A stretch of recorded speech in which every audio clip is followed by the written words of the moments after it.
నమస్కారం, నేను Sahasra. Welcome to our channel. రాష్ట్రంలో గత 5 ఏళ్ల పాటు అధికారంలో ఉన్న వైసీపీ మొన్న జరిగిన ఎన్నికల్లో ఘోరంగా ఓడిపోయింది.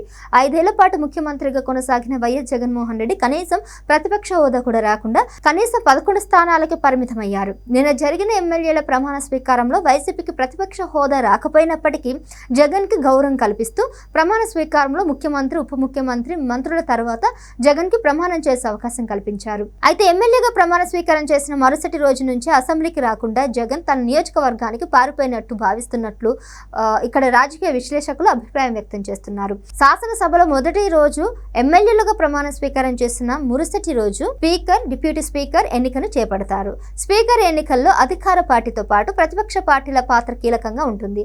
అధికార పక్షంతో పాటు ప్రతిపక్షాలు తమ అభిప్రాయాలను వ్యక్తం చేస్తాయి.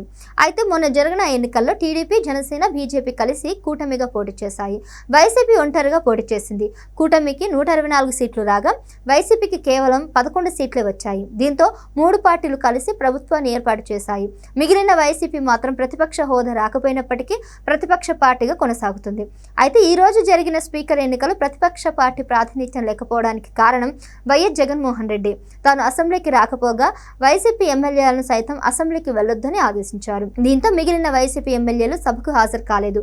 దీంతో ప్రతిపక్ష పార్టీ లేకుండా స్పీకర్ ఎన్నికకు నిర్వహించుకోవాల్సి వచ్చిందన్నమాట. వైసీపీ రాష్ట్రంలో ఘోరంగా ఓడిపోవడంతో పార్టీకి అడర్ భరోసా కల్పించడం కోసం పార్టీ అధినేతగా వైఎస్ జగన్మోహన్ రెడ్డి చర్యలు తీసుకోవాలి. దానిని ఎవరు కాదనరు. పార్టీ కార్యకర్తలతో మాట్లాడాలని భావించిన జగన్ ముందుగా తన నియోజకవర్గమైన పులివెందుల నుంచే ప్రారంభించాలని నిర్ణయించారు.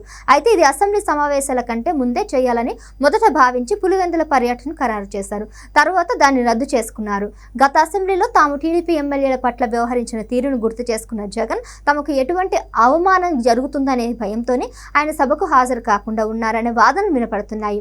అయితే జగన్ అసెంబ్లీకి రాకపోయినా కనీసం తమ పార్టీ ఎమ్మెల్యేలను పంపించి సభను గౌరవించి ఉంటే బాగుండేదని అభిప్రాయం వ్యక్తమవుతుంది. అలా చేసి ఉంటే గౌరవం కూడా ఉండేదని అభిప్రాయం వ్యక్తమవుతుంది.